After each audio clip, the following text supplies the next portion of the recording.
Thank you, Mr. Chair. And I first want to start by recognizing and acknowledging my colleagues, Representatives Haley Stevens of Michigan and Tom Keene of New Jersey, for introducing such a pertinent and timely bill, one that I can offer this very necessary amendment. Globally, this amendment seeks to explore the technologies and techniques that would protect an individual's right to privacy and confidentiality from unauthorized geotracking. Mr. Chair, before I became a member of Congress, one of the last bills I introduced as a member of the state legislature came about from a constituent of mine who was highly concerned because her former partner put a geo-tracking device on her car and tracked her whereabouts for several months. As that constituent became more aware of what was actually happening, she drove to the police department. They helped her find the device and essentially told her there was nothing that they could do because there is no and continues to be no violation or penalty for geo-tracking an individual in the state of Ohio. We are working on that, as I understand, in our state, and two great senators from Ohio are taking that mantle up.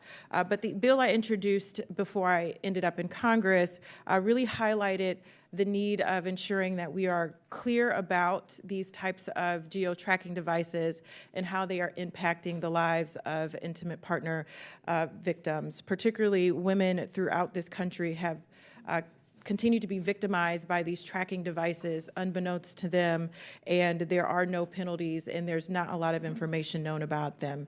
We have heard from police departments and prosecutors' offices about the challenges of these cases because there may not be laws on the books and there's just not a lot of understanding. We don't know exactly how many women and victims are being impacted, but certainly this amendment will allow us to start the process of talking about this a bit more and understanding how people have turned a very useful technology into nefarious use. These geo-tracking devices have typically been used to identify bags or luggage as people travel or make sure they're not losing their goods, but unfortunately people have found something nefarious in a good technology, and I'm so proud today that we are enabling research that would potentially advance ways to protect domestic violence and intimate partner violence survivors from further abuse. It is something that the Bipartisan Women's Caucus has taken up, eliminating domestic violence, and this is just one more way in which we are serving the women and the people of this country. The fact that we are doing our part is important because consent plays a huge role in data protection and privacy, and it is important that we support research that will examine ways to preserve individual privacy to prevent the unfortunate consequences of unwanted tracking. Mr. Speaker, finally, I told my constituents when I was elected that I was going to bring their voices and their concerns with me to Congress.